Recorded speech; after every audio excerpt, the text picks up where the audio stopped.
episode 93 of Mom's Basement MMA. As always, I am your Chad Stroganoff, and joining me today from Winchester, Virginia, Mr. Cody Jenkins. Cody, how are you doing, my man? Doing good, man. So the fights in Winchester, Virginia. I'm actually joining you from Culpepper, Virginia. This is my hometown, Culpepper, VA. Repping Rocket Boxing right now. Obviously, I train up in Orange, so we're all over the place. But definitely represent Virginia, no matter how you look at it. So doing good, man. Getting ready. Looking forward to the 19th. Well, let's talk about the 19th real quick. You have the misfortune of having me attend your event. I will be there in the flesh, in person, watching you do what you do best, and that's inflict violence on people. I am really looking forward to this one. I've been wanting to, number one, talk to a mixed martial artist in my area, but more importantly, I wanted to support the scene. I wanted to get out there. So I'm glad that we could link up, and I'm glad that I'm having the opportunity to watch you perform. It's going to be something else. Tell me a little bit about how this bout came together, and what are your thoughts on your opponent? You'll be facing Frank Posko at Rocket Combat Sports 8 here in a couple weeks. Yes, sir. So obviously Frank and myself were both 135ers, even though my last fight was at a catchweight 140. But we're both 135ers. We're both Rocket Combat Sports vets. He came out last time and actually fought my boy Jacob Ashley. Lost to my boy Jacob in the second round via sub. But so that's how me and Frank kind of ran into each other. It was just the next fight up for both of us. He's coming off a loss. I'm coming off a win. We're both trying to come in and make a statement. So I'm looking forward to this one. I think it's a good matchup for me, and look forward to putting on the show. For people who've never seen you compete before, Cody, can you tell me, stylistically, are you similar to anybody? Are you a striker? Are you primarily a grappler? For people who haven't seen you fight before, how would you describe your fighting style? Yeah, so I think of myself more as a striker. I'm always trying to strike. I enjoy being on my feet. I like the art of it, and mixing stuff up, making those combos, and really I enjoy the art of being on my feet. However, I on the ground I'm comfortable. So off my back, I feel like I'm comfortable off my back. I know how to stay safe. I know how to throw up subs. I know, I'm never anywhere in the fight where I don't feel comfortable. And that's where I feel I have an advantage over a lot of people. Guys that only have one style and they want to come in. A lot of times you focus too much on that. Well, I like to be well-rounded, ready to go anywhere, and able to go as long as I need to. You know what I mean? You might beat me for this few minutes on the ground. You might be on top, but I'm gonna get back up. We're gonna go again. You know what I mean? That's always been my mentality, and ready to do it. What I admire so much about you is you made your professional debut in 2019, and it was rough sledding, man. You got into the scene, and we're in the whole 3 fights, but you keep going. You keep going, you keep going. There are a lot of guys that would probably have given up. They probably would have been this pro thing's not really working out for me. But for you, you go back further. The last few fights of your AMI career, a lot of them don't go your way either, but you keep doing this, and you're getting better. Yeah. Finally, everything's starting to come together for you. Can you talk about how difficult was it to get over that, those first few fights when you turned pro? Because nobody wants to turn pro and then go 3 in the hole. For sure. So it's actually, like you said, back in my AMI career. So I took a long break off. So from, I think, 2014 was my last amateur fight. When I came back 2019, it was kind of just I had gotten into the training room a little bit, and I was like, man, I missed this. I want to fight. Martial arts was always there for me, even at different jobs that I'd done and in the military. You know what I mean? Only thing I really wanted to do in the military ever was go to combatives, get combatives level certified. The only thing I wanted to do when I was with law enforcement was be the only thing I've ever really wanted to do is martial arts. So it always came back to me, So when I came back 2019, like you said, it was a rough go. I kind of rushed it a little bit. Took me a little bit to find a new gym and find the people I needed around me, find the people that were pushing me, find the motivation I needed to actually go out and do the extra stuff. You know what I mean? So I always knew I was taking these L's, and I was taking them to good opponents as well. But there was always something that I could look at and be like, man, well, you didn't do this. Like I didn't do this. I didn't work hard enough for this. You know what I mean? And that's kind of how I got through it. And so like I just decided I was, for the last for one thing, since I got with Rocket Boxing Martial Arts, those guys up there, Chris Rollins, Jacob Ashley, Brian Thomas, you know what I mean? They keep me accountable. We keep each other accountable. It's different having a room full of fighters. You know what I mean? Mm-hmm. That's got up there and everybody pushes each other.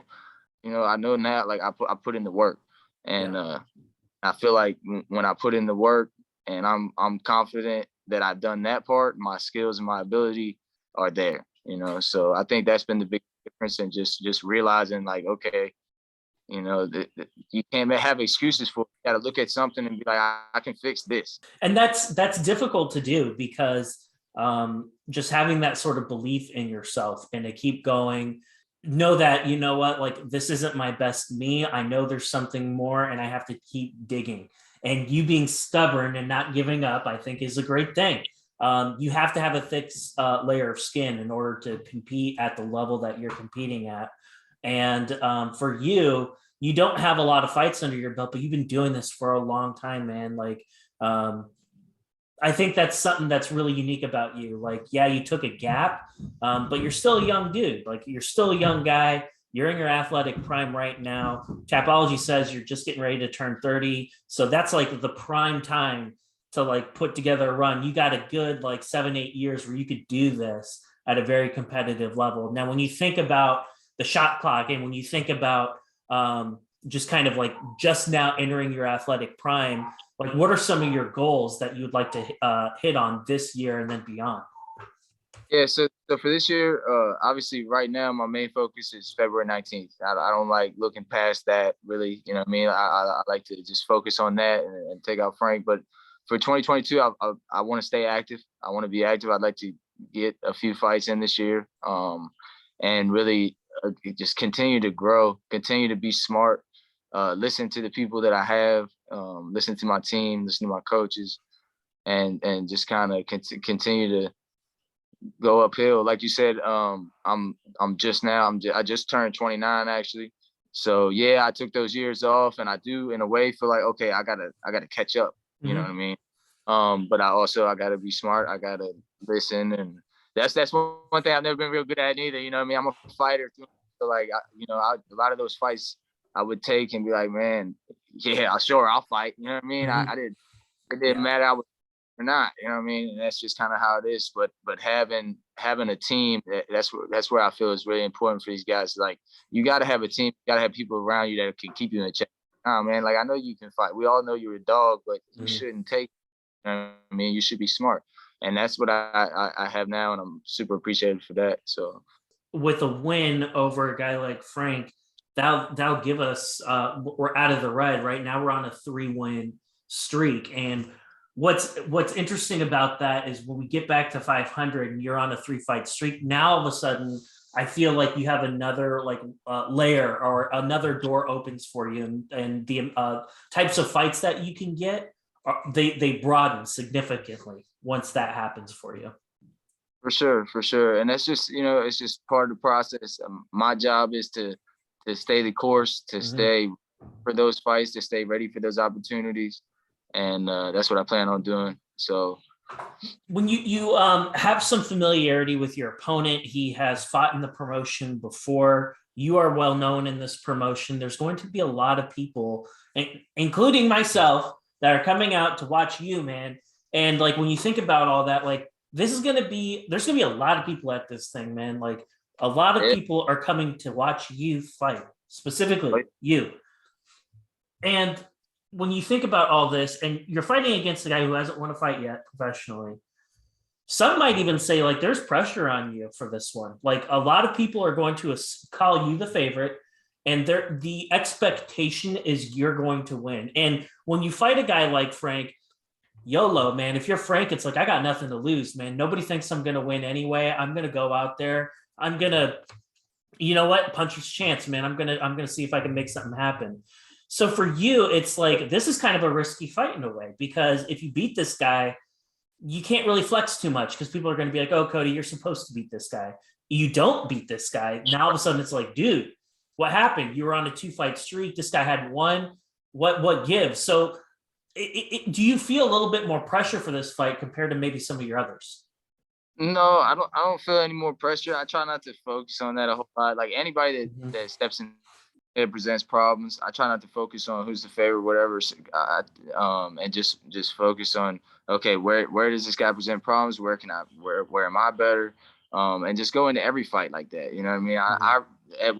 I was the guy that nobody thought. I was coming in and out of state. Nobody thought I was going to win. Well, I never thought that about myself, and I know he's not thinking that about himself. So that's what really matters. We're gonna get in the cage. We're gonna go out and we're gonna put on an exciting fight. I'm excited for it. Hey man, fighters fight, and let the people talk shit. Let the people like me talk shit. Let everyone else make their opinion. Fighters fight, man. It's as simple as that. Go out there and do what you were born to do, which is freaking fight people and get paid money. Like, I mean, that sounds pretty cool to me. Cody, talk to me a little bit about this camp, how you've been getting ready for Frank. We were supposed to do this show last month, and you're like, hey, man, I got things going on. I will hit you up later. And I'm like, okay, cool, no problem. I'm thinking to myself, he's cross training, he's busy. And all of a sudden, I see Jake Paul walking by, like on your Instagram story. I see you, training with the Diaz brothers and stuff. I'm just like, oh shit, like this guy really wasn't kidding, man. He does have things going on. What on earth is going on? Like, how is a guy that is from the country part of Virginia all of a sudden in like these like big fights, like in some of these like with these like people like Jake Paul and like the Diaz brothers? Like, tell me what's going on with you, man. I gotta know. It's been awesome, man, for real. So training camp's been going good. That's how you started. So training camp's been going good, but all of that was credit to my man. Shout out Chris Rollins. Chris Rollins is off of 2 boxing fights. He just had one was on the Jake Paul card, Jake Paul Tyron Woodley card. He was on that fight, had a tough matchup, lost a tough decision up there, but went up there and showed out. So while we were up there, we bump into the Nate Diaz, my man, and so we're sharing the locker room with those guys. They're on the same card. One of his boys, Chris Avila, was on the card, and just through talking to him and doing that, my man Chris following up with him, we're like, yeah, man, we're going out here to train. Like, let's go get some work in. So, I couldn't pass that up. I was sorry that we had to reschedule, but I knew we could get it in, and I'd have more to talk about with going out there. And so, yeah, that was a huge experience, man. The level of guys they got out there, and just the knowledge and experience and years of martial arts and fighting and things that we got from there was amazing. So when you have that type of rare opportunity to get work in with an MMA legend like Nate Diaz, like what does that kind of without getting too detailed, because I definitely don't want to give away anything that you might have planned for this fight, but like in general, like what are some things that he shared with you, or you kind of figured out like in your time in California? Like what was your main takeaway, whether it be up here or like from a technique perspective? I mean, I could talk for days about all the technical stuff that those guys could show us and did show us. And the biggest takeaway for me was just like kind of knowing, like getting the experience to train with people at that level, and getting to realize like, okay, they doing the same stuff we doing in this little small town. They're hitting pads the same way. They're hitting bags the same way. They're sparring the same way. We can keep up with these guys. You know what I mean? Of course, they on a Nate Diaz could show us stuff all day long. You know, Yeah. But no, you can keep up with them, and that you're going fast. Like, it was just kind of, to me, that mental is huge. Because you see these people on TV. For us, we put them on a pedestal to an extent. You know what I mean? And then when you're there and you put yourself in the fire like we did, you're like, okay, yeah, I'm here. You know what I mean? I could do this. So it's kind of like validating in a sense. Like, yeah, hey, I'm putting in the time. I'm putting in the work too. Yeah, for sure. They doing the same thing we are. Like I said, they normal people. You know what I mean? It's cool as shit. Hey, I think that's incredible. What an opportunity. I'm glad that you had the chance in order to do that. Kind of go back. I know this is an MMA show. But I want to go back and like talk very briefly about Jake Paul. He's an interesting guy. There's a lot of noise that's made about him. You either really love the guy for like what he's been saying, just kind of about fighters and supporting fighters, and then there are a bunch of people that don't like him for many different reasons. Kind of where do you stand on that whole Jake Paul circus? I mean, to me, I don't think you can hate on it. You know what I mean? The dude, he's making money. He's marketable. He's marketing himself. That's what, at the end of the day, that's what everybody's trying to do, no matter what industry you're in. You're trying to grow. You're trying to make your money. You're trying. So, I mean, I get it from like the hardcore perspective as well, because like I was fighting, you know, I mean, 2010, 2011. Like I've been in the fight game for a long time. So seeing somebody come up that fast, I think is tough to swallow to a lot of guys. Like it's hard to make money. You know what I mean?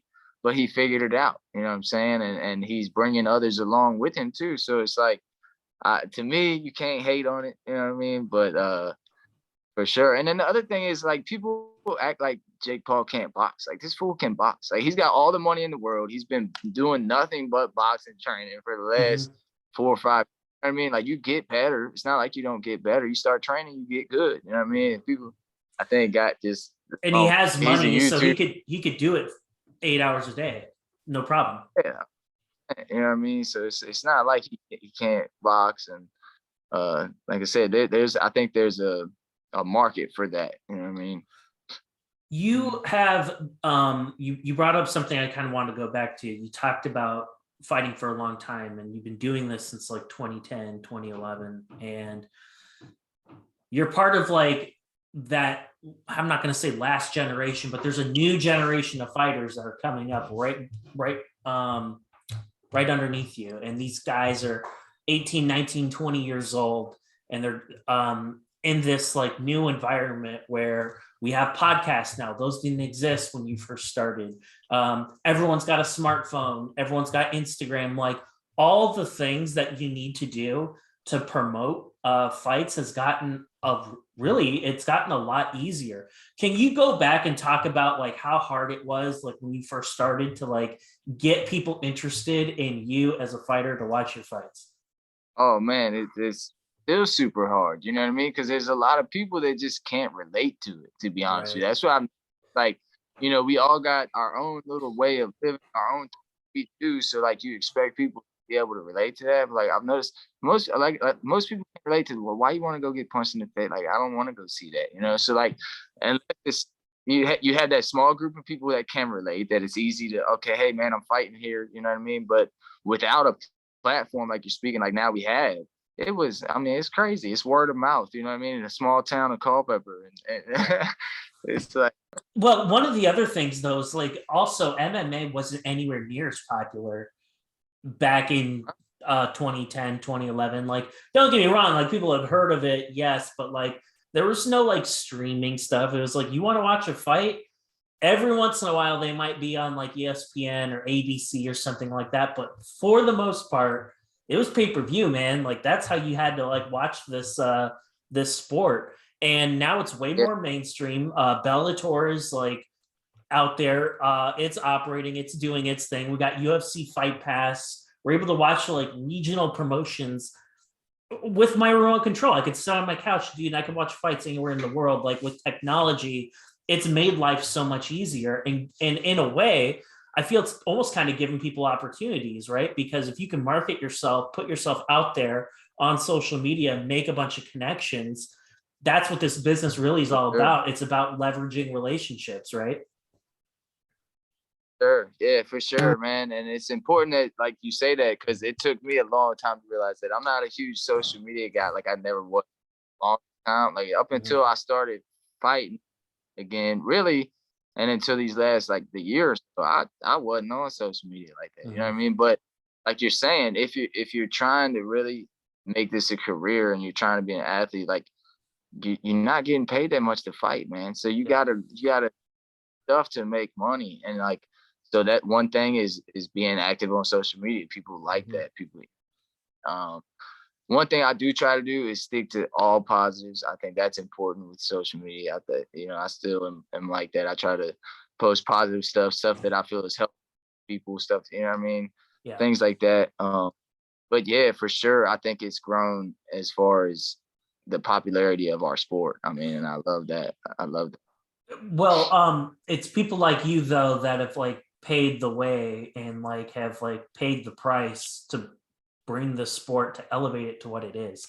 People like you that have been in this game that are 20, 30, whatever years old, whether I don't care what level you compete at, you could have only been an AMI, you could have just competed on the local scene, UFC, I don't care. Like as a collective, you guys have like paved the way for this new generation. And when you reflect, and it's like, cool, we see the sport growing in popularity, but what are some things that you would like to see in just the sport of MMA in general to make sure the next 10 years are as good as the one, as good as the last 10 years? I don't know. That's a tough one, man. That's a tough one. Because it's like looking ahead. Because to be honest, I couldn't have seen it would grow as much as it has now. Right. I mean, so I like think when that, you first started this, Cody, like people probably like it was a little edgy. Like I'm a cage fighter. It's like, oh Jesus, like right? Like it's like boxing is like, you know, way more respectable back at that time. Like cage fighting, MMA, like there was a big taboo about it. People either thought you were fucking out of prison and insane or a dork, right? Like a yeah. karate dork. And now But it's cool. yeah. Well, I think a lot of that too, though, is like we have these different platforms, and it's more on, you know, your television and where people can see it, and you get to see the fighters like me and you were doing right now. You Yeah. get to see them. These dudes are normal. Like they just have a passion for something else. You know what I mean? Because like I said, like at first people just can't relate to it. It's the same thing. Like passion for painting, I got a passion for martial arts. You know what I mean? Like we ain't got to understand it really, but like once people can see like that, you know, we normal dudes. We just out here. We love it. I You don't know, think I you think guys are normal dudes, though. I think you guys are special because there's really no money in this. And the amount of like sacrifice, I'm not talking about physical sacrifice. I'm not even talking about that. Nothing athletic related. I'm talking about the time that you're sacrificing for this, the things that you give up in order to do this. Like, don't get me wrong. You know, I'm a chubby dude and I like cheesecake and shit. That's not going to surprise you. But like for you, I think about it, it's not just the diet stuff. Like you're sacrificing time that you could spend with your family, with your wife, with your kids. People want to go on vacation. People want to go to a barbecue, a wedding. It's like, yeah, I'll go to your wedding, but I can't drink alcohol and I have to eat a salad and drink a bottle of water. Like all of that stuff kind of adds up. And you really only have 9 minutes, 15 minutes to like capitalize on all of that time that you've invested into every single fight. So I don't think you guys are normal. I think like you guys are really special people, and in order to like do well at this sport, like you have to be wired a little bit differently. And that's just one thing that's really not lost on me. And I want to hit on something. I don't really care what your purse is, but I know it's not a lot. I know it's not. Like there are a lot of easier ways out there to make money. Prize fighting, the prize isn't as great as you guys think it might be. I promise you, like there are way easier ways to make money. So if you're in this sport for financial reasons, you're in the wrong sport. Talk to me about like how are you keeping your lights on? Like how are you doing all of this? Do you work at your gym? Like do you train other people? Like how are you doing all this? yeah, for sure. So fighting is what I'm trying to do to make my, you know what I mean? Right now, yeah, so I do a little bit of everything. Right now I'm in my gym, actually in Culpepper, Motivate Martial Arts and Fitness. So I'm here a few days a week. I have a few teens that I work with here. And then besides this, I actually run equipment for 33 Incorporated here in Culpepper. So I make my money like that. And just do whatever I can. I go out and get my sponsorships, do things like that. Because like I said, I once I started, I never did none of that. Mm-hmm. But I look at it now differently. Like as an athlete, we also got to be, if we want other people to believe in us and do stuff for us, we got to do it for ourselves. So like getting out, getting our sponsorship, getting out, selling tickets, getting out doing this stuff, we got to do it if we want to, you know what I mean? So that's what I do. I get out and I hustle and just try to make it. Because like I said, I got 2 kids and a wife at home. I got to make sure they fed before I get in the cage, you know what I mean? So Completely understand. One of the things that is interesting to me. Like, we're fighting during a pandemic, right? And fights are dropping off all the time. Like, fights drop off all the time when there's not a pandemic, but now put the vid on top of it, on top of training, on top of injuries, et cetera, et cetera. Fights are getting scrapped all the time. These promotions that you may not have an opportunity to get in with, all of a sudden they're calling you up like, yo, man, short notice. One of our guys got the vid. Can you make 35? Do you think about that type of stuff? Like, dude, I gotta like stay on what I gotta stay on weight. I gotta be ready because if I get, once I beat this guy, I could get a call from LFA. I could get a call from Titan. I could get a call from CFFC. Like, are these things like going on in the back of your mind all the time? Oh yeah, for sure. I mean, I always look at it like that. Like I try to stay ready just for the day. You know what I Mm-hmm. mean? Like Yeah. day, that's kind of my mindset. And if I'm doing that daily, then I'm always ready. And that's what I want to always be ready for that call and be ready to take that opportunity. And keep on going. Like we said, man, we're about to go for great, and 2022 is gonna be huge. I feel like. I really, really, really want to see you fight on Fight Pass. I do. Like, I want to see that. I would like to see you go like at CFFC. That's not a big deal. That's only a few hours away in the car. They're a great promotion. There's a lot of opportunities there, man. Like, I would love to see that for you. And it's realistic. It's realistic. They called up one of my boys not that long ago. They're like, yo, we had somebody drop off. Can you come? And he was like, yeah, sure. And he was in Denver. They paid his ass. They flew him out and put him up for that fight. It's just it's super cool. And you're not that far off. You're actually, you got an easier path than he does because they don't even have to do that. They just flip you $100 for gas and you're good. Yeah. Those big shows are cool, man. They're nice. That stuff you got to do it the right way because you come in a lot of times and the guys go too fast.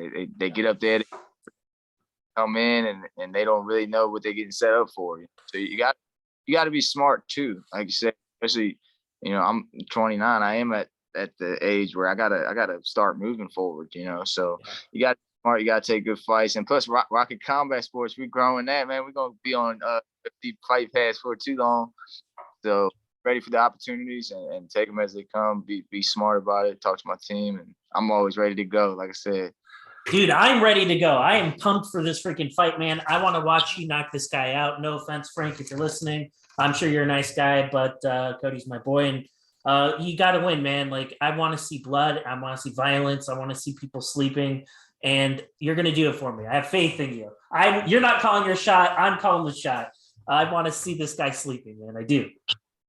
Yeah, I got you. That's the game plan. So you're an absolute legend, Cody. I really appreciate your time. And before I let you go, I know that you have a lot of people in your corner that support you, whether it be financially, just giving you moral support and doing taking things off your plate so you're able to train the amount of time that you are to get ready for a tough guy like Frank. I'd like to give you the last word. So if there's anyone that you would like to thank, if there are any sponsors or people that you'd like to mention, I'd like you to have the opportunity to do that. Sure. My biggest shout out has got to go to my wife, my partner, Brittany Jenkins. She's huge. I know all the females that are involved in this sport, their husband or boyfriend or significant other is involved. Y'all know what I'm talking about. She's a soldier. She's always riding with me. So 100 appreciate her. The other one is my team, of course, Rocket Boxing Martial Arts. Those guys, like I said, have really helped me turn it around. I haven't done it on my own. You know what I mean? So shout out to those guys. Shout out to my sponsors. We got Graze the Griddle here in Culpepper, Virginia. Food truck, good as heck. I can't eat it right now. I got to stay. Y'all go check it out, Graze the Griddle in Culpepper. We also got brand new is Downrange Supplements and E-Tool Nation or E-Tool. Those are brand new. Me and Chris actually on our trip ran into this guy, and super cool guy, does some sponsorships for different athletes and stuff. So shout out to them. It's just everybody that chips in and helps out and supports me, comes out to the fights, watches the pay-per-views. word of mouth speaks my name. I appreciate all y'all. I can't wait to put on a show February 19th. I'm ready to go and hope to see y'all there. You'll see me there. I will be there. I'm ready to go, man. You can't miss me. Cody, appreciate your time. We'll do it again soon, man.